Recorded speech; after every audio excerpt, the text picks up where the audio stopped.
हाँ जी बेटा, 12th class भाई फिर से वेलकम। फोटो इलेक्ट्रिक इफेक्ट बेटा लास्ट टाइम चल रहा था, बीच में रह गया था, तो बिना ज़्यादा टाइम को वेस्ट किए हुए सीधा जहाँ से हमने बात खत्म की थी यार वहीं से शुरू करते हैं। तो हम लास्ट टाइम कर रहे थे फोटो इलेक्ट्रिक इफेक्ट और उसकी एक्सपेरिमेंटल स्टडी। डायग्राम कल वाला ही बना हुआ है भाई, हमने मिटाया नहीं, उसी का यूज़ करते हैं। तो ये डायग्राम था, इसमें हमने बोला था कि ये वो मेटल सरफेस है जिसमें से हमने फोटो इलेक्ट्रिक इफेक्ट स्टडी करना है। यहां से इंसिडेंट लाइट आ रही है, ये लाइट पड़ेगी, इलेक्ट्रॉन इजेक्ट होंगे। अब हमें पता कैसे लगेगा कि इलेक्ट्रॉन इजेक्ट हुए भी हैं या नहीं हुए, कम एनर्जी के हुए या ज़्यादा एनर्जी के हुए। उसके लिए हमने पूरा सेटअप लगाया। ये जो भी इलेक्ट्रॉन्स अगर इजेक्ट होते हैं उनको कलेक्ट करने के लिए बेटा हमने एक दूसरी प्लेट लगा दी जिस पे पॉजिटिव पोटेंशियल क्रिएट कर दिया एज कंपेयर टू वो मेटल सरफेस जिसमें से इलेक्ट्रॉन्स इजेक्ट होने थे। ओके, इसके आसपास ये पोटेंशियल डिवाइडर अरेंजमेंट है। इससे हम क्या कर सकते हैं, इस एनोड को, इसको एनोड बोलना है, ठीक है। हमने जो कलेक्टर है ना जिसने इलेक्ट्रॉन्स को कलेक्ट करना है उसको एनोड बोलना है। जो मेटल प्लेट इलेक्ट्रॉन्स इजेक्ट करवाने के काम में आ रही है उसको कैथोड बोलना है। तो इसको हमेशा नेगेटिव रखना है, इसको पॉजिटिव रखना है। मान लो इसको 0 वोल्ट भी रख दिया, अगर ये 0 वोल्ट भी है तो दोनों के बीच में पोटेंशियल डिफरेंस 0 है।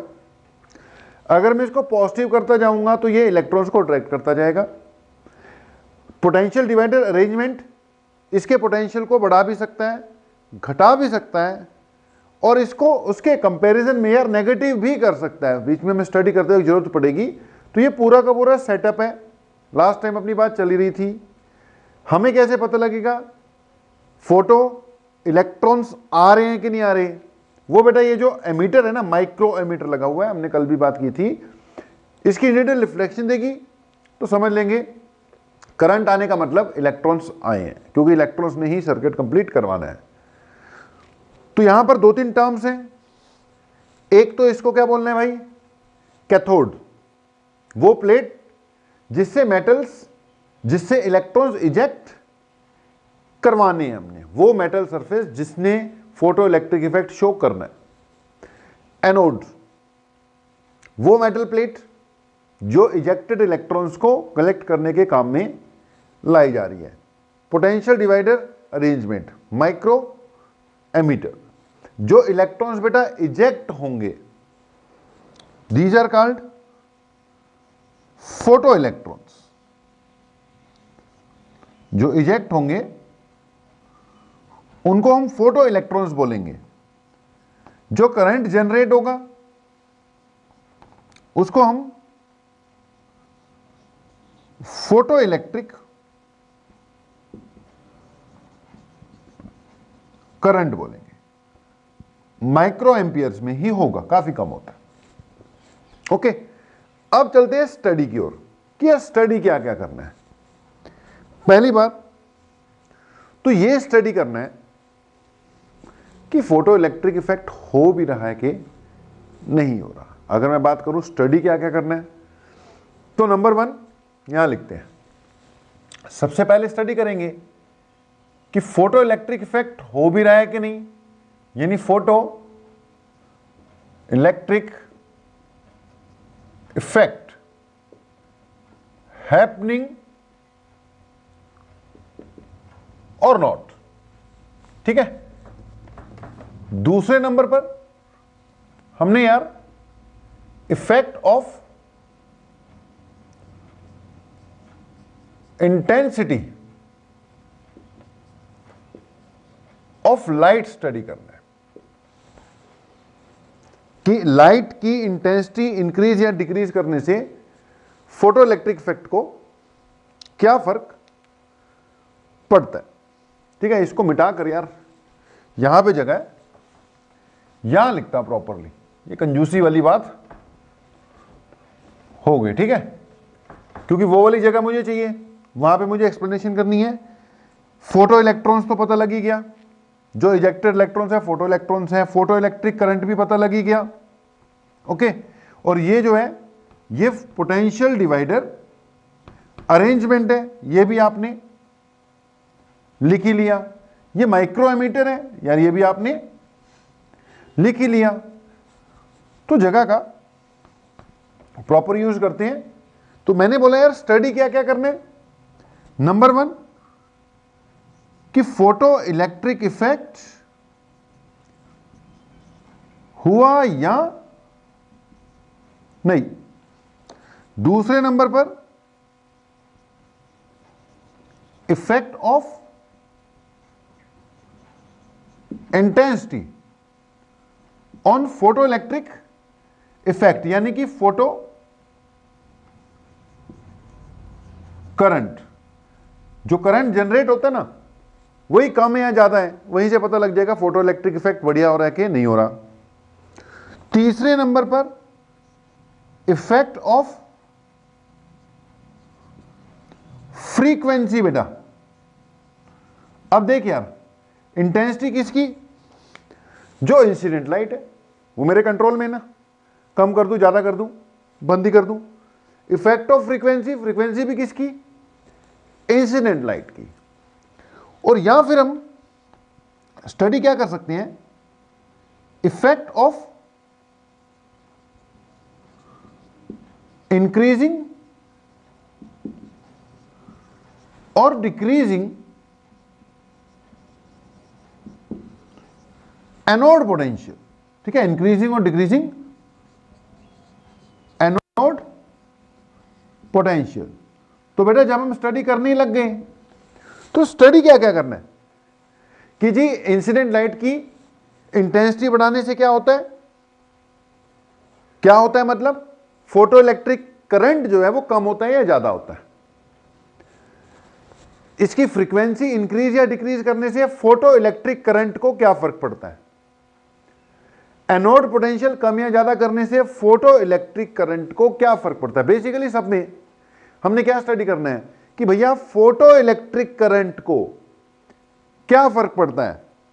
अगर फोटो इलेक्ट्रिक करंट, ये जो एमीटर है ये डिफ्लेक्शन दे ही नहीं रहा, समझ लेना कि फोटो इलेक्ट्रिक इफेक्ट हुआ ही नहीं।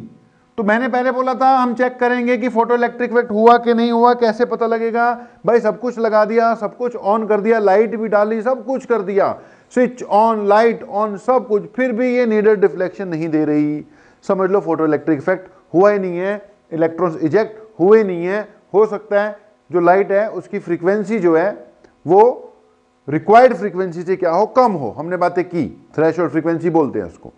ओके, तो इससे पता लगेगा अगर इसकी नीडल ज्यादा डिफ्लेक्शन दे रही है, ज्यादा करंट है, तो समझ लो ज्यादा इलेक्ट्रॉन इजेक्ट हो रहे हैं, मतलब फोटो इलेक्ट्रिक इफेक्ट ज्यादा हो रहा है। अगर इसकी नीडल कम डिफ्लेक्शन दे रही है, मतलब फोटो इलेक्ट्रिक इफेक्ट कम हो रहा है, मतलब कम इलेक्ट्रॉन्स इजेक्ट हो रहे हैं। मतलब सब कुछ इससे ही पता लग जाएगा। ये सुई को देखना है, सब कुछ इससे स्टडी हो जाएगा। ओवरऑल हमारे पास यार कुछ क्या बनेंगे, ग्राफ्स ही बनेंगे। तो पहली बात तो वैसी हो गई कि फोटो इलेक्ट्रिक इफेक्ट हुआ या नहीं, कैसे पता लगेगा, इस नीडल से पता लग जाएगा कि भी नीडल ने रिफ्लेक्शन दी है, इसका मतलब फोटो इलेक्ट्रिक इफेक्ट हो रहा है, क्योंकि तभी सर्किट कंप्लीट हो रहा होगा। वहां से पता लग जाएगा कि जो लाइट है वो सूटेबल फ्रीक्वेंसी की है या नहीं है। तो पहला काम तो फोटो इलेक्ट्रिक इफेक्ट करवाओ ना, बाकी स्टडी तो उसके बाद शुरू होगी। अब एक एक करके स्टार्ट करते हैं, जल्दी खत्म हो जाएगा। इंट्रोडक्शन और शुरुआत में ही टाइम लगता है। अब इस पे बेटा ग्राफ्स हैं कुछ, तो फोटो इलेक्ट्रिक इफेक्ट हुआ या नहीं वो तो यहां से पता लग जाएगा। नीडल रिफ्लेक्शन दे दी, मतलब फोटो इलेक्ट्रिक इफेक्ट हो रहा है, मतलब जो इंसिडेंट लाइट है उसकी फ्रीक्वेंसी सफिशिएंट है। अब उसके बाद एक बार होना शुरू हो गया, अब बाकी चीजों का क्या फर्क पड़ता है। तो पहले बेटा इसको स्टडी करते हैं, effect of intensity on photo electric current. Photo electric current से सब कुछ पता लगना है। ओके, तो effect of intensity on photo electric current, तो पहले नंबर पर ग्राफ ही आएगा बेटा, effect of intensity of incident light. Intensity किसकी भाई, इंटेंसिटी ऑफ इंसिडेंट लाइट, पूरा लिख देता हूं ताकि कंफ्यूजन ना हो। Effect of intensity of incident light on photo electric current. अब तो सिंपल ग्राफ बनेगा एक, इस तरफ बेटा फोटो इलेक्ट्रिक करंट है, फोटो इलेक्ट्रिक करंट को मैं स्मॉल आई से डिनोट कर रहा हूं, ठीक है। यह है फोटो इलेक्ट्रिक करंट जो कि इसने शो करना है, और इस तरफ क्या है भाई, इंटेंसिटी ऑफ लाइट, ठीक है। कैपिटल आई क्या हो गया, intensity of incident light, intensity of light हो गई भाई। तो ये इंटेंसिटी ऑफ इंसिडेंट लाइट है। सिंपल सी कहानी है कि भाई तू लाइट डालेगा ही नहीं, इंटेंसिटी जीरो रखेगा,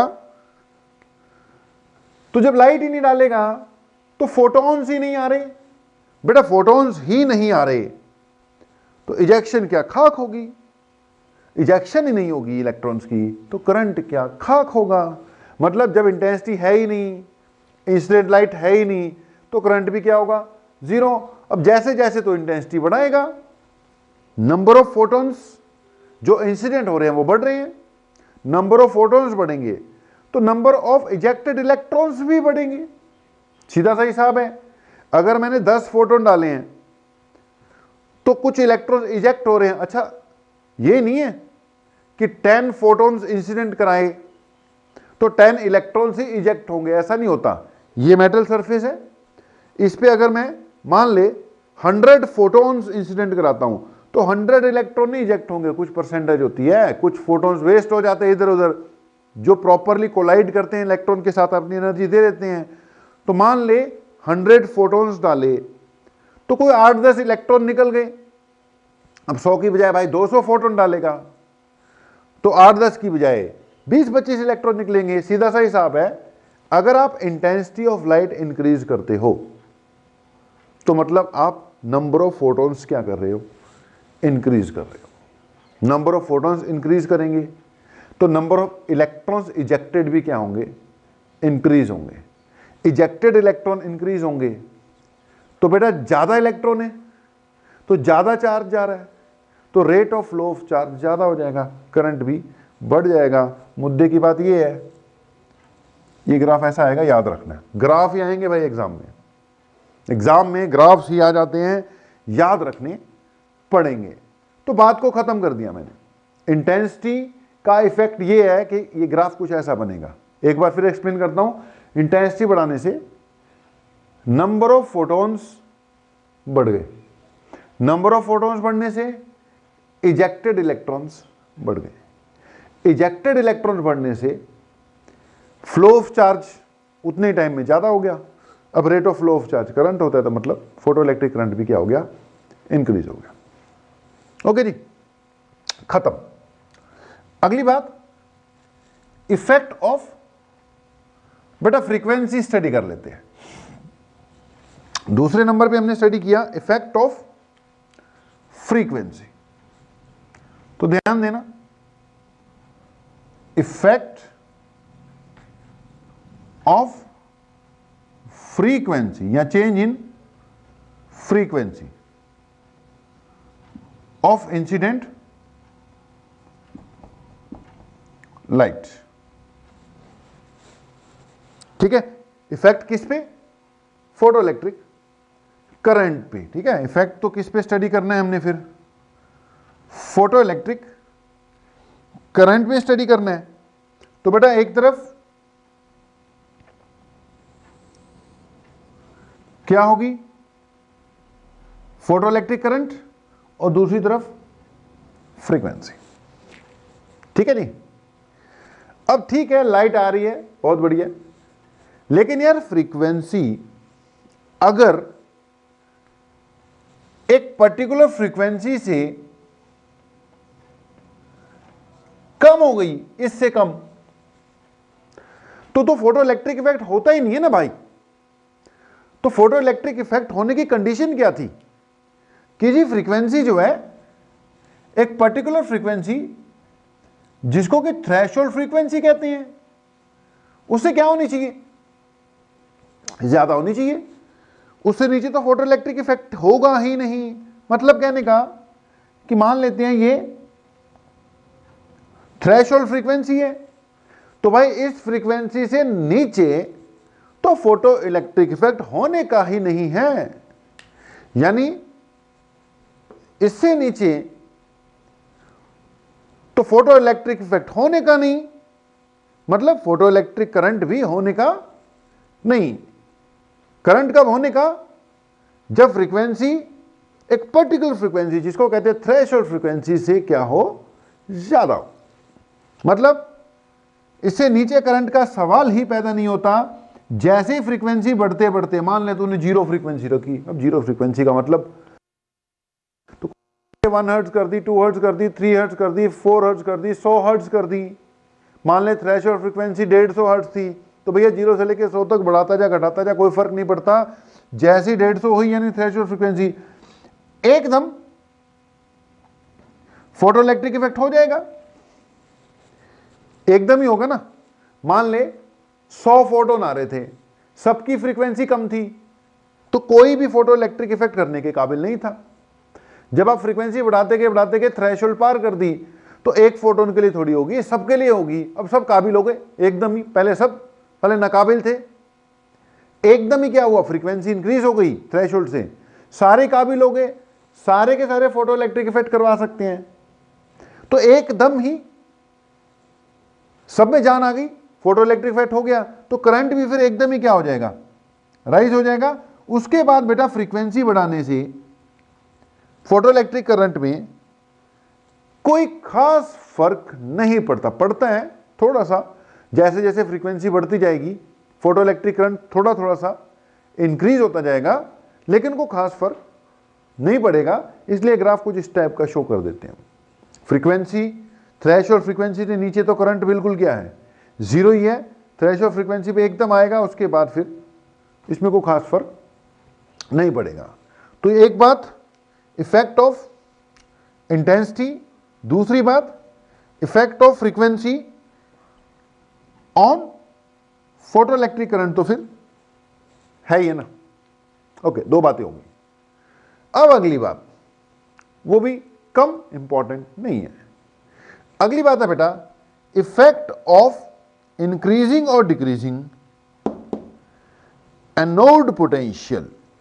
अब हम क्या करेंगे, फ्रीक्वेंसी या इंटेंसिटी में चेंज नहीं करते, किस में करेंगे, एनोड पोटेंशियल में चेंज करेंगे। थोड़ा सा ध्यान देना पड़ेगा।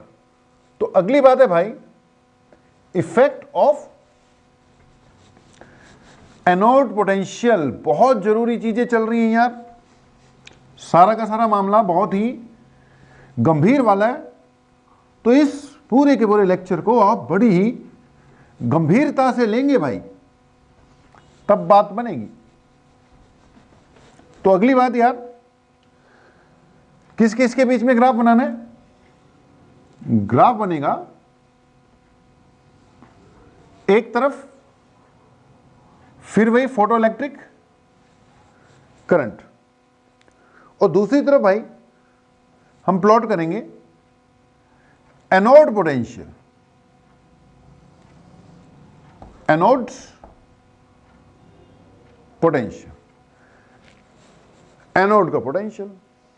इसको मैंने बोला है कितने पे सेट रखना है, 0 वोल्ट पे। मान लो अभी ये भी कितने पे है, 0 पे है, अभी ये 0 पे है, स्टार्टिंग की मैंने। अब बेटा ये 0 पे है, ये भी 0 पे है, फोटॉन्स आ रहे हैं, इलेक्ट्रॉन्स इजेक्ट हो रहे हैं, चल रहे हैं, लेकिन ये 0 वोल्ट पे है, मतलब पॉजिटिव पोटेंशियल पर नहीं है। ये इन इलेक्ट्रॉन्स को कोई अट्रैक्ट नहीं कर रहा, लेकिन बेटा ये अट्रैक्ट नहीं कर रहा, तो इसका मतलब ये नहीं है कि ये पहुंचेंगे नहीं। अट्रैक्ट करता तो भाग के पहुंच जाते, इधर उधर वेस्ट भी ना होते, क्योंकि पता है उधर से पॉजिटिव वाला खींच रहा है, तो जो वेस्ट हो रहे थे वो भी हो सकता है सीधे चले जाते, जो धीरे जा रहे थे वो तेज चले जाते, दौड़ के चले जाते। लेकिन ये तो अट्रैक्ट ही नहीं कर रहा, 0 वोल्ट पे है। तो यार अट्रैक्ट नहीं कर रहा, इसका मतलब ये नहीं है कि इलेक्ट्रॉन पहुंच नहीं सकते, वो पहुंच जाएंगे, सारे नहीं पहुंचेंगे, कुछ पहुंचेंगे, देर से पहुंचेंगे, लेकिन ऐसा नहीं है कि एक भी इलेक्ट्रॉन पहुंचेगा नहीं। हमने एक एग्जांपल लिया था कि जो इंसिडेंट लाइट है, मान लो जो इंसिडेंट लाइट है उसके पास कितनी एनर्जी है, 5 इलेक्ट्रॉन वोल्ट। मान लो जो मेटल सरफेस है उसका वर्क फंक्शन कितना है, 3 इलेक्ट्रॉन वोल्ट। तो भाई 5 इलेक्ट्रॉन वोल्ट तो एनर्जी है उसके पास। इजेक्ट करवाने के लिए कितनी चाहिए, 3 इलेक्ट्रॉन वोल्ट। हमने बात की है जब फोटोन जब इलेक्ट्रॉन से टकराता है तो वो जितनी रिक्वायर्ड है उतनी नहीं, अपनी सारी एनर्जी दे देता है, बाकी कहता है तू ले ले, काइनेटिक एनर्जी के रूप में यूज कर ले। तो भैया इंसिडेंट लाइट के पास कितनी एनर्जी, 5 इलेक्ट्रॉन वोल्ट। इजेक्ट करवाने के लिए कितनी चाहिए, 3 इलेक्ट्रॉन वोल्ट। तो अगर कहीं इजेक्शन हो गई, नहीं हुई तो नहीं हुई, लेकिन अगर हो गई तो अपनी सारी एनर्जी देगा ना, 3 इजेक्ट करने में लग गई, 2 इलेक्ट्रॉन वोल्ट किसके पास है, इलेक्ट्रॉन्स के पास है ना। तो यार ये जो इलेक्ट्रॉन रिजेक्ट हुए हैं ये बिल्कुल मरे हुए नहीं है, इनके पास जान है। कितनी जान है, 2 इलेक्ट्रॉन वोल्ट की। अगर ये खींच लेता तो बहुत बढ़िया था, खींच लेता और जान आ जाती, लेकिन भाई मरे तो नहीं है ना, उसने नहीं खींचा ना सही। ये धीरे धीरे धीरे धीरे धीरे धीरे जितनी एनर्जी इनके पास है उससे यहां पर पहुंचने की कोशिश करेंगे और अल्टीमेटली पहुंचेंगे। पहुंचने का मतलब सर्किट कंप्लीट होगा, सर्किट कंप्लीट होने का मतलब करंट कुछ ना कुछ आएगा। अगर ये 0 वोल्ट पे भी है तो भी करंट 0 नहीं होगा। तो करंट वर्सेस एनोड पोटेंशियल की खास बात यह है, इसने 0 से स्टार्ट नहीं होना है, ये इस पर्टिकुलर पॉइंट से स्टार्ट होगा। अब अगली बात कि 0 वोल्ट पे था फिर भी करंट 0 नहीं होगा, थोड़ा बहुत करंट तो आएगा। उसके बाद इसको तुमने पॉजिटिव कर दिया, पॉजिटिव करेगा तो ठीक है, बहुत बढ़िया, कहेगा ठीक है अट्रैक्ट कर रहा है, आ जाते हैं, तेज दौड़ लेते हैं। तेज दौड़ेंगे तो rate of flow of charge ज्यादा हो जाएगा, rate of flow of charge मतलब करंट, तो करंट भी ज्यादा हो जाएगा। इसको और पॉजिटिव कर दोगे इसके कंपैरिजन में तो करंट और इंक्रीज हो जाएगा क्योंकि स्पीड बढ़ रही है। तो भाई एनोड पोटेंशियल 0 पर करंट 0 नहीं करना है, इसको बढ़ाने से यानी पॉजिटिव करने से करंट इंक्रीज होगा, क्योंकि उनकी स्पीड इंक्रीज होगी, rate of flow of charge increase हो जाएगा, करंट इंक्रीज हो जाएगा। तो इंक्रीज होने का मतलब ये ग्राफ ऊपर की ओर जाएगा, ये ग्राफ ऊपर की ओर जाएगा। लेकिन ये नहीं है कि अब जन्म जन्मांतर तक ये इंक्रीज ही होता रहेगा। शुरू में तो बड़ी तेजी से इंक्रीज होगा, उसके बाद इसमें सैचुरेशन आनी शुरू हो जाएगी, क्योंकि यार इलेक्ट्रॉन तो उतने के इजेक्ट हो रहे हैं ना। शुरू में तो इंक्रीज करने से बहुत फर्क पड़ेगा, और इंक्रीज करोगे एनोड पोटेंशियल को तो थोड़ा फर्क पड़ेगा, और इंक्रीज करोगे और थोड़ा फर्क पड़ेगा, और एक स्टेज पर क्या आ जाएगी, इसमें सैचुरेशन आ जाएगी। तो पहले तो इंक्रीज होगा और अल्टीमेटली ये सैचुरेशन से आ जाएगी। उसके बाद कोई एनोड पोटेंशियल को इंक्रीज करने से कोई इतना खास फर्क पड़ने वाला नहीं है। तो ये ग्राफ कुछ इस टाइप का बनेगा मेरे भाई। अब अगली बात सुनो भाई, तो पहले हमने बोला 0 पे करंट 0 नहीं होता, एनोड पोटेंशियल बढ़ाने से पॉजिटिव करने से करंट बढ़ता है, लेकिन बहुत ज्यादा पॉजिटिव करने से यह भी नहीं है कि बढ़ते रहेगा, सैचुरेशन आ जाती है। अब अगली बात सुनो, हमने बोला था शुरू में कि यहां भैया पोटेंशियल डिवाइडर अरेंजमेंट लगाई है। पोटेंशियल डिवाइडर अरेंजमेंट की खास बात कि इसकी हेल्प से मैं एनोड को positive, more positive, more positive, more positive, less positive, less positive, less positive, zero, और यहां तक कि नेगेटिव वाली साइड पे भी ले जा सकता हूं। तो मैंने जीरो से स्टार्ट किया, पॉजिटिव वाली साइड पे ले गया। अब स्टडी करने लगाओ ना यार, अब स्टडी करते वक्त तो कुछ भी स्टडी कर ले, ठीक है, सब कुछ पता लगा लेते हैं। तो अब स्टडी करते वक्त हमने बोला कि यार ठीक है, जब मैंने एनोड पोटेंशियल को जीरो रखा था तब तो करंट जीरो नहीं आया, थोड़ा बहुत आया, बढ़ाने से बढ़ता है, बढ़ता है, बढ़ता है, फिर सैचुरेशन आती है। फिर हमने चेक किया कि यार अगर एनोड पोटेंशियल को इसके कंपैरिजन में नेगेटिव कर दूं तो क्या होगा? तो करके देखने में क्या हर्ज है, करके देख लिया। तो ये जीरो था, ये इनको कोई अट्रैक्शन नहीं दे रहा था, पॉजिटिव करने से अट्रैक्ट करने लग जाता है। लेकिन अगर यार इसको जीरो से भी नीचे ले जाऊं एज कंपेयर टू कैथोड, यानी कि जहां से इलेक्ट्रॉन इजेक्ट हो रहे हैं उसके कंपैरिजन में, अगर मैं इसको नेगेटिव पोटेंशियल पे ले जाऊं तो अब ये नेगेटिव हो गया उसके कंपैरिजन में। अब जो इलेक्ट्रॉन इजेक्ट होंगे, यार पहले ये उसको अट्रैक्ट करता कि आजा भाई, अब ये क्या कर रहे हैं, नेगेटिव लगा दिया। अब इलेक्ट्रॉन तो नेगेटिव पोटेंशियल से डरते हैं, भागते हैं उससे दूर। तो इलेक्ट्रॉन जो है देख कर डर जाएंगे, ले भी नेगेटिव, यानी इसके नेगेटिव होने से इन इलेक्ट्रॉन को ऑपोजिट डायरेक्शन में पुल मिलेगा, पुश। ऑपोजिट डायरेक्शन में क्या मिलेगा? पुश मिलेगा। तीन स्थितियां हैं।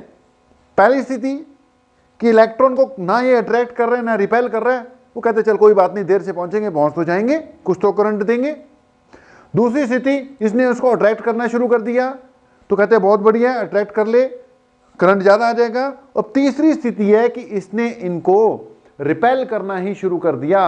अब जब ये रिपेल करना शुरू कर देगा इनको, तो जो करंट भाई आ रहा था ना, वो भी क्या होने लग जाएगा, कम होने लग जाएगा। मान लो मैंने इसको -1 वोल्ट कर दिया।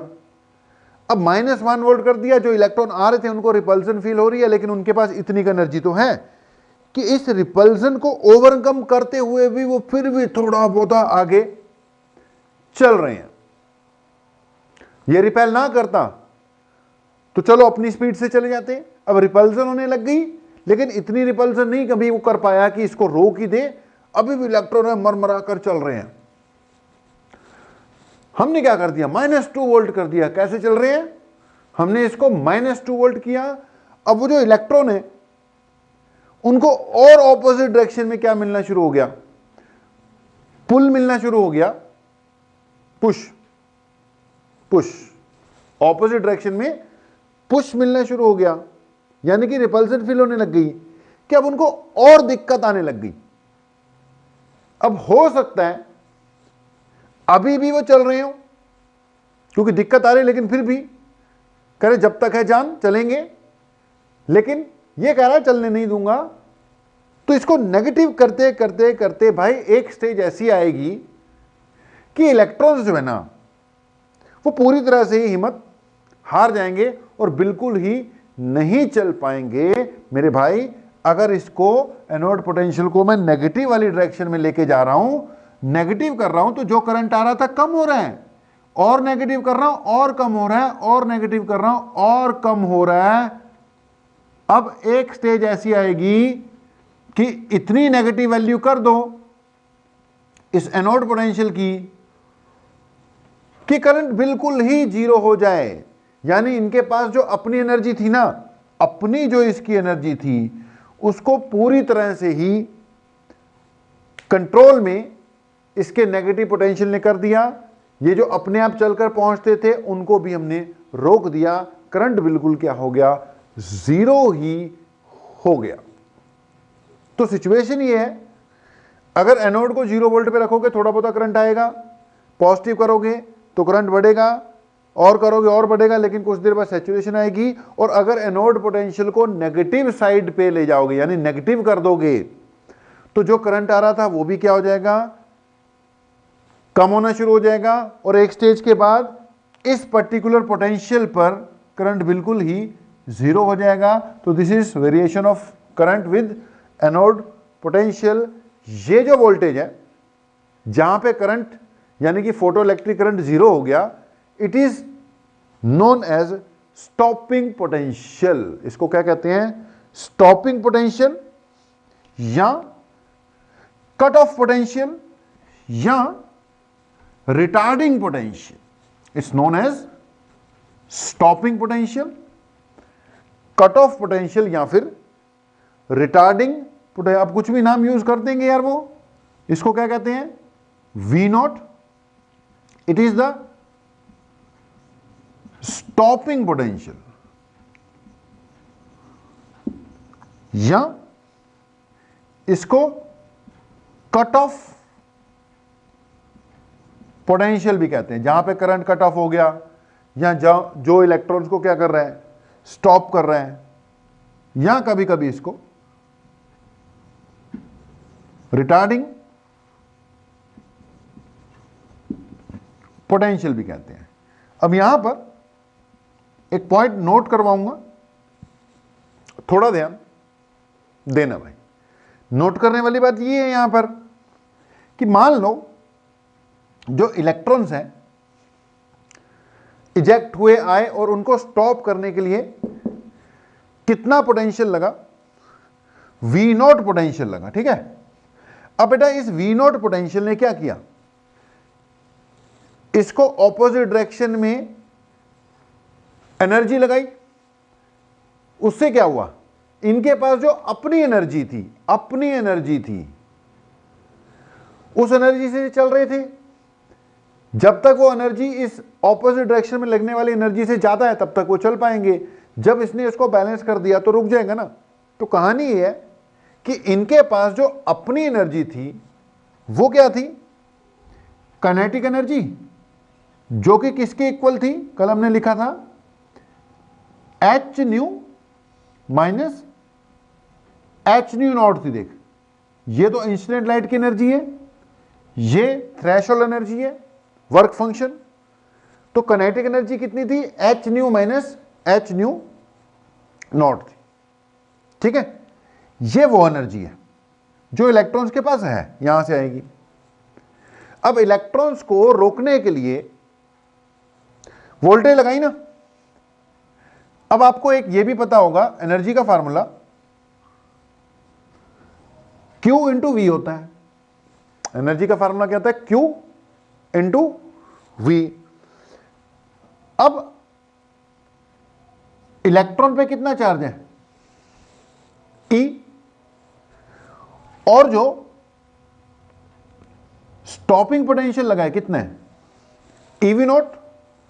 तो बेटा अगर स्टॉपिंग पोटेंशियल EV नॉट है, अगर स्टॉपिंग पोटेंशियल EV नॉट है, तो याद रख लो उसको रोकने के लिए अगर स्टॉपिंग पोटेंशियल V नॉट है, सॉरी EV नॉट नहीं, V not, if V not is the stopping potential, तो करस्पॉन्डिंग एनर्जी जो उसको रोकने के लिए लगी है वो कितनी लगी है? EV नॉट, ठीक है। तो जो एनर्जी लगी है इसको रोकने के लिए क्या है? वो EV नॉट। अब ये एनर्जी लगी है रोकने के लिए, थी इसके पास इतनी, अब इसी को ओवरकम करना था ना। तो स्थिति ये है कि जो एनर्जी यहां से यूज हुई है इसको रोकने के लिए, जो कि क्या थी? EV नॉट थी, वही काइनेटिक एनर्जी के इक्वल है ना। तो अब इलेक्ट्रॉन के पास अपनी एनर्जी कितनी थी? काइनेटिक एनर्जी थी, जो कि किसके इक्वल थी? H new minus H nu not के। इसके कारण वो चलता था, लेकिन इसको ओवरकम करने के लिए इतनी एनर्जी दोगे जो कि किसके इक्वल है? जो एनोड पोटेंशियल को लगा के लगाई गई है। यानी कि अगर ये काइनेटिक एनर्जी EV नॉट के इक्वल होगी तभी रुकेगा ना। तो ये क्या हो गई? This is relationship between kinetic energy of the incident electrons and the stopping potential. इसको आमतौर पर काइनेटिक एनर्जी मैक्सिमम लिखा जाता है। मैक्सिमम इसलिए कि हम मान के चल रहे हैं इलेक्ट्रॉन इजेक्ट हुए हैं उस वक्त उनके पास जो एनर्जी है वो इधर उधर वेस्ट नहीं हुई है। मतलब ये जो 2 इलेक्ट्रॉन वोल्ट मैंने लिखा था ना, इसके पास 5 इलेक्ट्रॉन वोल्ट है, 3 इजेक्ट करने के लिए चाहिए। तो इलेक्ट्रॉन जब इजेक्ट होते हैं तो उनके पास ज्यादा से ज्यादा मैक्सिमम एनर्जी कितनी आ जाएगी? 2 इलेक्ट्रॉन वोल्ट आएगी ना, वो आगे वेस्ट भी हो सकती है। तो यहां पे हमने 2 इलेक्ट्रॉन वोल्ट ही यूज करना है, इसलिए इसमें मैंने के मैक्सिमम लिख दिया। तो एक ये रिलेशन है भैया, के मैक्सिमम क्या है? एनर्जी ऑफ इजेक्टेड इलेक्ट्रॉन्स जो कि उसको मिली। वी नोट क्या है? Stopping potential. तो दोनों के बीच में ये रिलेशन है। अब अगली बात ध्यान से सुनना, ये जो एनर्जी है E इंटू वी नॉट, ये वोल्ट में पुट करेगा, ये कूलम में पुट करेगा, तो आंसर किस में आएगा? जॉल्स में आएगा। तो ये एनर्जी भी किस में आई? जॉल्स में। लेकिन आपको यह भी पता है, बताया होगा कभी, कि अगर आपको इलेक्ट्रॉन वोल्ट से जॉल्स में जाना है, इलेक्ट्रॉन वोल्ट से जॉल्स में जाना है, तो E से मल्टीप्लाई करना है, E यानी 1.6 इंटू 10⁻⁹। लेकिन अगर जॉल से इलेक्ट्रॉन वोल्ट में आना है तो आपको E से क्या करना है? डिवाइड करना है। तो K maximum equal to E V naught. लेकिन ये किस में आएगा आंसर? जॉल्स में। फिर से सुन लो, ये जो छोटी सी रिलेशन लिखी, ये क्या है? It is relationship between stopping potential and maximum kinetic energy of ejected electrons. अगर maximum kinetic energy of ejected electrons निकालनी है तो 2 तरीके हैं। या तो यहां से निकल जाएगी, अगर हमें इंसिडेंट लाइट की फ्रीक्वेंसी पता है, थ्रेशोल्ड फ्रीक्वेंसी पता है, तो जो इजेक्टेड इलेक्ट्रॉन्स हैं उनकी मैक्सिमम काइनेटिक एनर्जी या तो यहां से निकल जाएगी, या फिर अगर स्टॉपिंग पोटेंशियल पता है, क्या पता क्वेश्चन आ जाए इसमें स्टॉपिंग पोटेंशियल दे रखा हो, तो फिर यहां से निकल जाएगी। याद रखना कि जी kinetic energy of electrons ejected, maximum kinetic energy का एक फार्मूला मैंने क्या बना दिया? ईवी नॉट भी बना दिया। लेकिन अगर मैं ईवी नॉट यूज करता हूं तो ये किस में मिलेगी मुझे? जॉल्स में। अब जॉल को इलेक्ट्रॉन वोल्ट में कन्वर्ट करने के लिए आपको पता है E से डिवाइड करना होता है। तो अगर मैं इसको E से डिवाइड कर दूं तो आंसर किस में आ जाएगा? इलेक्ट्रॉन वोल्ट में। यानी इजेक्टेड इलेक्ट्रॉन्स की जो काइनेटिक एनर्जी है it is V naught electron volt. अब ये भी बड़ी खास सी बात है, सुन लेना भाई ध्यान से, बात खास है। अब इसमें क्या खास है? इसमें खास ये है भाई कि अल्टीमेटली मेरे पास एक ऐसा रिजल्ट आ गया जिससे मैं कह सकता हूं कि जो स्टॉपिंग पोटेंशियल की न्यूमेरिकल वैल्यू है ना, वही इजेक्टेड इलेक्ट्रॉन की मैक्सिमम काइनेटिक एनर्जी है। कल को क्वेश्चन आ जाए कि यार स्टॉपिंग पोटेंशियल था 2 वोल्ट, स्टॉपिंग पोटेंशियल कितना था? 2 वोल्ट, तो इजेक्टेड इलेक्ट्रॉन की मैक्सिमम काइनेटिक एनर्जी कितनी है? तो आंसर आएगा 2 इलेक्ट्रॉन वोल्ट, क्योंकि न्यूमेरिकली दोनों क्या है? सेम है। अगर ये 2 वोल्ट था तो के मैक्सिमम कितनी आ गई? 2 इलेक्ट्रॉन वोल्ट। उल्टा आ जाए क्वेश्चन कि ऐसे ऐसे जी है, इजेक्टेड इलेक्ट्रॉन्स हैं, इजेक्टेड इलेक्ट्रॉन के पास 1.5 इलेक्ट्रॉन वोल्ट की एनर्जी है। अगर उनके पास 1.5 इलेक्ट्रॉन वोल्ट की एनर्जी है, कहता है बताओ स्टॉपिंग पोटेंशियल कितना है? तो भैया अगर 1.5 इलेक्ट्रॉन वोल्ट की एनर्जी है तो स्टॉपिंग पोटेंशियल कितना है? 1.5 volt.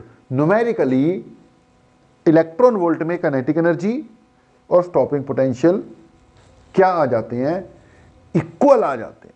Numerically they are equal. एक क्वेश्चन वैसे ही पूछ रहा हूं चलते चलते कि जी if incident light has energy equal to 3 electron volt, जो इंसिडेंट लाइट है मेरे भाई उसकी एनर्जी कितनी है? 3 इलेक्ट्रॉन वोल्ट। वर्क फंक्शन है 2 इलेक्ट्रॉन वोल्ट। तो स्टॉपिंग पोटेंशियल कितना होगा? फिर से सुनना, जो इंसिडेंट लाइट है उसके पास कितनी एनर्जी है? 3 इलेक्ट्रॉन वोल्ट। वर्क फंक्शन कितना? ये इंसिडेंट लाइट की एनर्जी यार h न्यू। वर्क फंक्शन कितना? 2 इलेक्ट्रॉन वोल्ट और स्टॉपिंग पोटेंशियल मांग लिया। अब यहां से पहले क्या निकाल, 3 इलेक्ट्रॉन वोल्ट तो एनर्जी है ही है, इजेक्ट करने के लिए 2 इलेक्ट्रॉन वोल्ट चाहिए। तो जो इजेक्टेड इलेक्ट्रॉन है उनकी एनर्जी कितनी आ गई, 1 इलेक्ट्रॉन वोल्ट आ गई ना भाई, 3 में से 2 तो इजेक्ट करने में लग गई, और इनके पास कितनी आ गई इलेक्ट्रॉन्स के पास, 1 इलेक्ट्रॉन वोल्ट उनके पास बचेगी। अब स्टॉपिंग पोटेंशियल निकालना है, तो मैंने अभी बताया था अगर के ई मैक्सिमम 1 इलेक्ट्रॉन वोल्ट है तो स्टॉपिंग पोटेंशियल भी सीधा सीधा हिसाब कितना आ जाएगा, 1 वोल्ट आ जाएगा। ये एक टिप है कि डायरेक्ट आंसर निकालने की, कई बार ऑब्जेक्टिव में आ जाता है, कई बार वैसे आ जाता है, तो डायरेक्ट आंसर निकालने का बेटा ये एक क्या है, मेथड है, याद रखना। ओके, बाकी अपनी बात क्या चल रही थी, ग्राफ्स वाली बात चल रही थी। ओके, ग्राफ्स वाली बात को आगे कंटिन्यू करते हैं।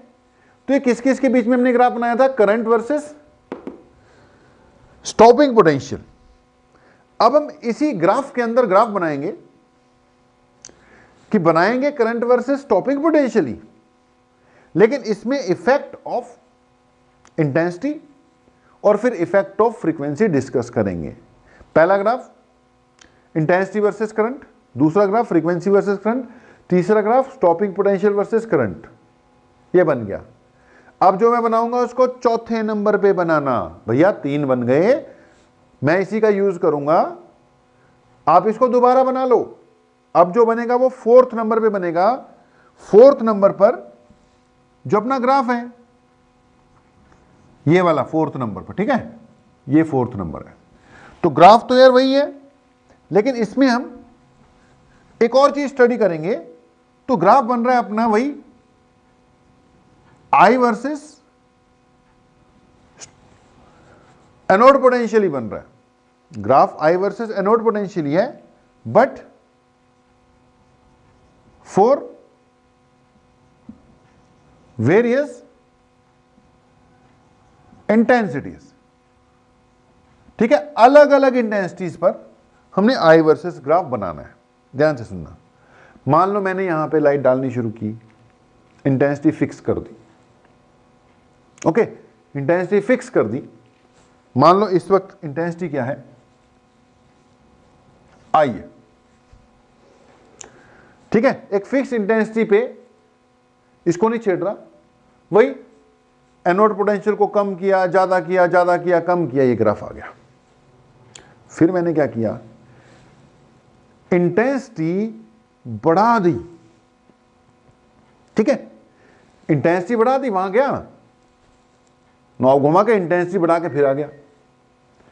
इंटेंसिटी बढ़ा दी, वो फिर से वही ड्रामा शुरू कर दिया, वी को कम, वी को ज्यादा, वी को कम, वी को ज्यादा। तो ग्राफ की शेप में तो कोई फर्क नहीं पड़ा, लेकिन इंटेंसिटी बढ़ा देने से शेप वैसी रही, लेकिन इसका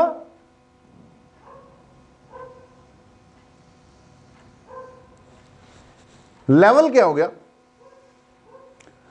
अप हो गया। लेवल अप हो गया मतलब करंट जो है ओवरऑल ग्राफ की शेप तो वही ले गया, लेकिन करंट पहले के कंपैरिजन में क्या आया, ज्यादा आ गया। तो अगर इस इंटेंसिटी को मैंने आई बोल रखा था पहले वाली को, इसको कुछ और बोलना पड़ेगा ना, ये दूसरी इंटेंसिटी पे बना है, तो मैंने इसका नाम I2 रखा, पहले वाली का मान ले क्या था I2, ये क्या हो गई I3। तो I2 पे ऐसा ग्राफ था, अब ऐसा ग्राफ है, शेप में देख कोई फर्क नहीं है, करंट में, सैचुरेशन करंट में फर्क है। कारण यार इंटेंसिटी बढ़ाने से नंबर ऑफ फोटॉन्स बढ़े, नंबर ऑफ फोटॉन्स बढ़ने से नंबर ऑफ इलेक्ट्रॉन्स बढ़े, नंबर ऑफ इलेक्ट्रॉन्स बढ़ने से शुरू से ही करंट ज्यादा आ रहा है, शुरू से ही करंट की वैल्यू में क्या आ रहा है, ज्यादा है। तो शेप वही रहेगी, सैचुरेशन भी आएगी, स्टॉपिंग भी आएगा, सब कुछ होगा। स्टॉपिंग पोटेंशियल में कोई फर्क नहीं पड़ेगा। देख क्यों नहीं पड़ेगा, तूने इंटेंसिटी बढ़ाई है, फोटॉन्स की संख्या बढ़ गई, लेकिन है तो सारे उतनी एनर्जी वाली, है तो अब भी सारे के सारे 5 इलेक्ट्रॉन वाली, इजेक्ट करने के लिए तो अब भी कितना चाहिए, 3 इलेक्ट्रॉन वोल्ट। तो मैक्सिमम काइनेटिक एनर्जी तो अब भी कितनी है इलेक्ट्रॉन्स के पास, 5 थी, 3 चाहिए। इजेक्टेड इलेक्ट्रॉन के पास अब भी मैक्सिमम काइनेटिक एनर्जी कितनी है, 2। तो भाई ज्यादा इलेक्ट्रॉन इजेक्ट हो गए, लेकिन इजेक्ट तो उतनी एनर्जी की हो रही है ना, तो उनको स्टॉप करने के लिए तो उतना ही लगेगा ना, तो स्टॉपिंग पोटेंशियल तो वही रहेगा, उसमें कोई फर्क नहीं पड़ेगा। फिर मैंने क्या किया, मैं फिर गया, पहले इंटेंसिटी ये थी, मैं गया था इंटेंसिटी बढ़ाया था, दिखते क्या होता है, ये हुआ। मैं फिर गया, मैं इस बार इंटेंसिटी पहले से भी घटाया, अब देखते क्या होगा, होना क्या वही होगा, शेप में कोई फर्क नहीं पड़ेगा। इंटेंसिटी घटाने से क्या हुआ, फोटोन कम हो गए, है तो उतनी एनर्जी की, कम हो गए तो इलेक्ट्रॉन कम इजेक्ट होंगे, लेकिन भाई उतनी एनर्जी के इजेक्ट होंगे। कम हो गए हैं तो करंट की वैल्यू कम होगी, स्टॉपिंग पोटेंशियल को कोई फर्क नहीं पड़ेगा। मान लो वो जो तीसरा वाला था, उस वक्त जो इंटेंसिटी हुई उसका नाम मैंने क्या रख दिया, I1 रख दिया। तो स्थिति क्या है, current versus stopping potential, anode potential sorry, अगर ग्राफ बनाते हो तो ये बनेगी, ये कह रहा है कि अलग अलग इंटेंसिटीज हैं, इसमें सबसे कम इंटेंसिटी I1 है, उससे बड़ी I2 है, उससे बड़ी I3 है। तो यानी स्थिति ये है कि जितनी इंटेंसिटी ग्राफ हो, इंटेंसिटी ज्यादा होगी इंसिडेंट लाइट की, उतना ही बेटा सैचुरेशन करंट क्या होगा, ज्यादा होगा, I3 greater than I2 greater than I1। तो इनको ध्यान से समझो, क्वेश्चन इन पे बेस्ड भाई आएगा, क्वेश्चन इन पे बेस्ड आ सकता है। ये चौथे नंबर पे बनाया मैंने ग्राफ, ठीक है। अब 5वें नंबर पे ग्राफ बनेगा, ग्राफ वही है, I वर्सेस V। तीसरे नंबर पे I वर्सेस V था, चौथे नंबर पे मैंने I वर्सेस V रखा, लेकिन चेंज किस में किया, जाके इंटेंसिटी में, ये कहानी बनी। अब ग्राफ अपना 5वें नंबर पर रहेगा I वर्सेस V ही, लेकिन किस किस के बीच में बनेगा, फ्रीक्वेंसी अलग अलग कर दूंगा इस बार मैं। ग्राफ वही है, ये 5वें नंबर पे भाई ग्राफ वही रखना है मैंने, I वर्सेस V ही रखना है, ध्यान देना।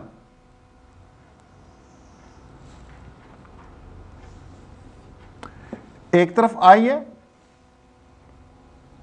एक तरफ V, V यानी anode potential, I versus photoelectric current, I यानी फोटोइलेक्ट्रिक करंट। तो ग्राफ तो वही बनने जो हमने बना रखा था।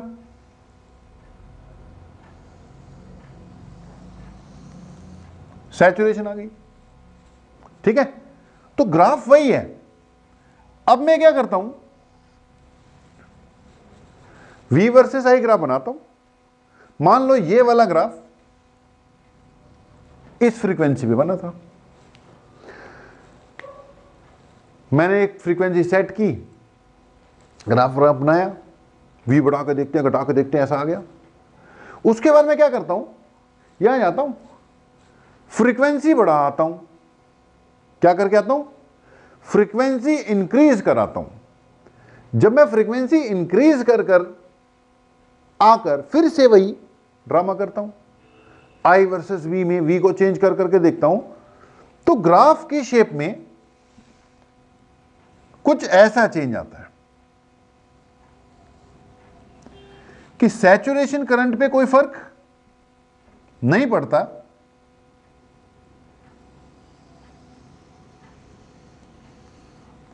सैचुरेशन करंट पे कोई फर्क नहीं पड़ा, लेकिन स्टॉपिंग पोटेंशियल क्या हो जाता है, इंक्रीज हो जाता है। स्टॉपिंग पोटेंशियल इंक्रीज हो जाता है, सैचुरेशन करंट पे कोई फर्क नहीं पड़ता। अब कारण, ये जो फ्रीक्वेंसी थी ये पहले वाली थी, अब ये फ्रीक्वेंसी न्यू है, इसका नाम मैं न्यू 2 रख देता हूं, इसका नाम न्यू 3 रख देता हूं। ν3 जो है वो ग्रेटर देन ν2 है। अब यार ऐसा क्यों हुआ? कारण तुमने फ्रीक्वेंसी इंक्रीज की, उससे इंसिडेंट लाइट की एनर्जी इंक्रीज हुई है, 5 से 6 होगी मान ले, लेकिन संख्या ऑफ फोटॉन्स में कोई फर्क नहीं पड़ा, फोटॉन्स उतने ही आ रहे हैं। अब फोटॉन्स बेटा अगर उतने ही आ रहे हैं तो इलेक्ट्रॉन्स भी उतने इजेक्ट होंगे। अगर इलेक्ट्रॉन्स उतने इजेक्ट होंगे तो देख सैचुरेशन करंट को कोई फर्क नहीं पड़ेगा, लेकिन इंसिडेंट लाइट की फ्रीक्वेंसी बढ़ाने से उसकी एनर्जी बढ़ गई। इसके पास एनर्जी 5 की बजाय मान ले 6 हो गई, लेकिन ये तो वही है, इजेक्ट करने में तो अब भी कितना लगेगा, 3 ही लगेगा।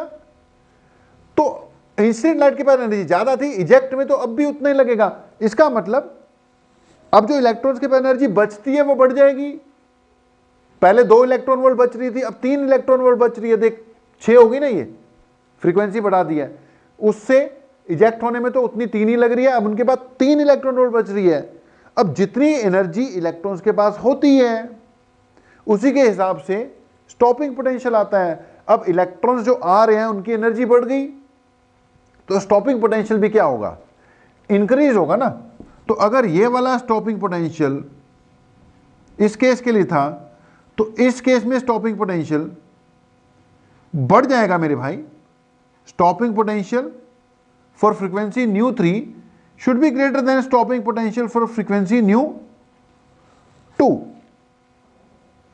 तो फ्रीक्वेंसी इंक्रीज करने से इजेक्टेड इलेक्ट्रॉन्स की एनर्जी इंक्रीज होनी थी, क्योंकि इजेक्ट करने में तो उतने लग रहे हैं, इसलिए फिर स्टॉपिंग पोटेंशियल भी बढ़ेगा। अगर मैं जाकर इसकी फ्रीक्वेंसी कम कराऊं, बस थ्रेशोल्ड से कम नहीं करनी है, तो अगर इसकी फ्रीक्वेंसी कम कराऊंगा तो देख शेप को तो कोई फर्क नहीं पड़ेगा। हां, स्टॉपिंग पोटेंशियल को फर्क जरूर पड़ जाएगा। ये अगर फ्रीक्वेंसी ν3 है, ये ν1 मान लेता हूं, बीच वाली जो स्टार्टिंग वाली थी ν2 है, तो ν3 ग्रेटर देन ν2 ग्रेटर देन ν1 थी, इसलिए थर्ड वाले केस में जो जब फ्रीक्वेंसी सबसे ज्यादा थी स्टॉपिंग पोटेंशियल सबसे ज्यादा आएगा, और जब फ्रीक्वेंसी सबसे कम थी स्टॉपिंग पोटेंशियल सबसे कम आएगा। भैया जितना मैं एक्सप्लेन कर सकता था कर दिया। अब ये ग्राफ आएंगे, बता रहे हैं, ये ग्राफ आपके एग्जाम में आएंगे मेरे भाई। ग्राफ पे ही पूरा का पूरा फोटो इलेक्ट्रिक इफेक्ट बेस्ड है अपना। तो एक ये भी ग्राफ है, बीच में स्टॉपिंग पोटेंशियल की बात भी होगी। ओके, अब एक और ग्राफ, ये 5वें नंबर पे था, एक छठा ग्राफ है। अब बेटे जो 6th ग्राफ है वो बनेगा यार,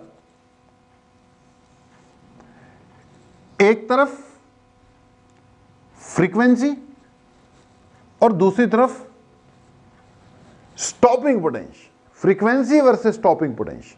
ध्यान देना, बहुत बढ़िया graph, frequency versus stopping potential. अब इतना तो स्टडी कर लिया तुमने, more the frequency of incident light, अभी जो पिछला ग्राफ चल रहा था ग्राफ नंबर 5, उसमें आप देख रहे हो कि इंसिडेंट लाइट की फ्रीक्वेंसी बस थ्रेशोल्ड से ज्यादा होनी चाहिए, उससे नीचे तो देखो बनेगा नहीं ना कुछ। तो थ्रेशोल्ड से क्या होनी चाहिए, ज्यादा होनी चाहिए। ये थ्रेशोल्ड फ्रीक्वेंसी है मान ले, ठीक है, ये थ्रेशोल्ड फ्रीक्वेंसी है, थ्रेशोल्ड से ज्यादा हो उसके बाद सीधा हिसाब है, more the incident lights frequency more will be the stopping potential. Incident light की फ्रीक्वेंसी अभी हम स्टडी कर ही रहे थे, जितनी ज्यादा करते जाओगे उतना ही स्टॉपिंग पोटेंशियल इंक्रीज होता जाएगा। तो ये ग्राफ कुछ ऐसा बनना चाहिए, ये ग्राफ कुछ ऐसा बनना चाहिए। अब यहां पर एक तो ये ग्राफ याद रखना है आपने, दूसरा इससे रिलेटेड हम एक पॉइंट डिस्कस करेंगे, वेरी वेरी इंपॉर्टेंट होगा, तो थोड़ा सा उसको देखना भाई मेरे ध्यान से। हमने बात की, ये ग्राफ तो हो गया frequency versus stopping potential. Threshold की जरूरत है, उससे नीचे करेगा तो पहला इलेक्ट्रॉन इजेक्ट नहीं होंगे, तो उनको रोकने के लिए स्टॉपिंग पोटेंशियल की तो क्या जरूरत पड़ेगी, तो ग्राफ शुरू यहां से होगा, उसके बाद स्ट्रेट लाइन है, more the frequency more will be the stopping potential. Okay, frequency of incident light है। अब हम बात कर रहे थे एक दिन क्या, अभी थोड़ी देर पहले कर रहे थे कि आइंस्टाइन्स फोटो इलेक्ट्रिक इक्वेशन, अब वो क्या होती है, वो ये थी कि जी जो काइनेटिक एनर्जी है इलेक्ट्रॉन्स की वो किसके इक्वल है, H new minus H nu not है, यही है ना। लेकिन अभी थोड़ी देर पहले इजेक्टेड इलेक्ट्रॉन्स की जो काइनेटिक एनर्जी थी वो क्या निकाली थी मैंने, ईवी नॉट जाउल्स में, अगर जाउल्स मिले तो ईवी नॉट है, अगर इलेक्ट्रॉन वोल्ट मिले तो वी नॉट ही आ गई, याद करो अभी थोड़ी देर पहले। तो ये ईवी नॉट इक्वल टू यहां लिख दिया H new minus H nu not, वैसे ये वर्क फंक्शन भी लिखा जा सकता है, वर्क फंक्शन ही ना, एच न्यू नॉट तो वर्क फंक्शन है। ओके, अब अगर मैं इसको V naught equal to H by ई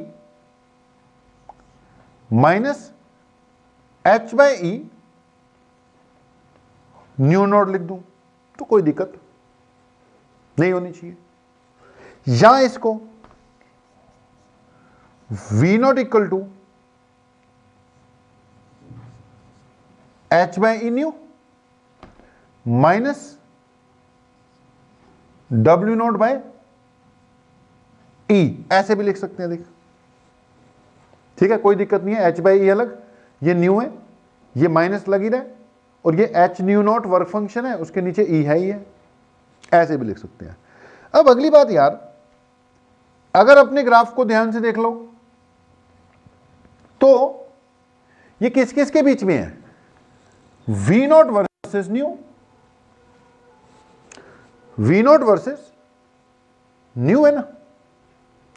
अब इस ग्राफ को अगर मैं चेक करता हूं तो ध्यान देना, थोड़ा ध्यान देना भाई, जरूरी बात है। वाई एक्सिस पे क्या प्लॉट कर रखा है, वी नॉट, तो वी नॉट किसका रोल प्ले कर रहा है, वाई का, और एक्स एक्सिस पे क्या प्लॉट कर रखा है, न्यू, तो ये किसका रोल प्ले कर रहा है, एक्स का, ठीक है जी। वाई एक्सिस पे वी नॉट है, एक्स एक्सिस पे न्यू है, ये एक्स का रोल प्ले कर रहा है। अब ये कांस्टेंट है, एच प्लैंक्स कांस्टेंट है, ई 1.6 इंटू 10⁻⁹, तो ये तो पूरा कांस्टेंट है। अब भैया ये कांस्टेंट का रोल प्ले कर रहा है, मान लेते हैं इसको m मान लेते हैं, और ये भी तो कांस्टेंट ही है, वर्क फंक्शन कांस्टेंट है, उसके नीचे ई भी कांस्टेंट है यार, इसको c मान लेते हैं। और अगर इसको ढंग से लिख दूं तो इसको मैं y equal to M X plus ऐसे लिख देता हूं, y equal to M X plus C, ये वाला c था, नेगेटिव था ना, तो ऐसे करके लिख दिया। अब यार मेरे भाई इतना तो पता लग गया होगा, ये क्या है, equation of a straight line, this is equation of a straight line. तो अगर यार ये जो अपनी पूरी स्टोरी थी इसको equation of a straight line से कंपेयर करते हैं तो दिख रहा है साफ साफ कि स्ट्रेट लाइन बननी चाहिए। तभी देख मैंने पहले क्या बनाई थी, स्ट्रेट लाइन बनाई थी, तो स्ट्रेट लाइन के साथ साथ एक ये भी दिख रहा है कि स्लोप पॉजिटिव आनी चाहिए, देख पॉजिटिव स्लोप ही है, स्लोप पॉजिटिव आनी चाहिए। और उसके बाद यहां पर यह भी दिख रहा है कि जी ये जो c है ना, c intercept on y axis, ये नेगेटिव होना चाहिए, यानी ये नेगेटिव वाली साइड पर इंटरसेप्ट कटेगा, नेगेटिव वाली साइड पे कटेगा। ये y एक्सिस पे v नॉट है ना, तो नेगेटिव वाली साइड पे इंटरसेप्ट कटेगा। तो बिल्कुल कंपेयर करके पता लग रहा है कि जी अगर frequency versus nu node graph बनाते हो, अगर frequency versus nu node graph बनाते हो तो it should be a straight line.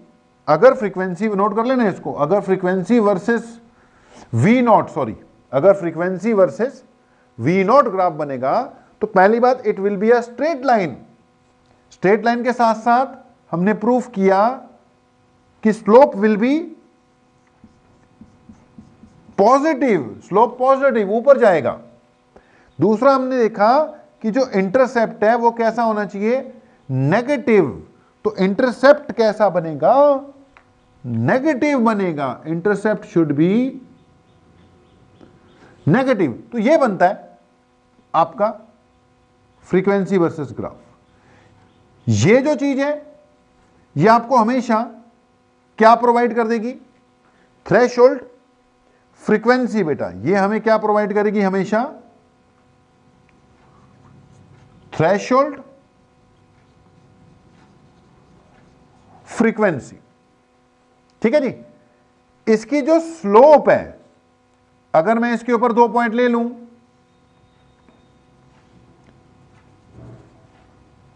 तो आपको पता है इसकी क्या कैलकुलेट की जा सकती है, स्लोप कैलकुलेट की जा सकती है। अगर मैं इसको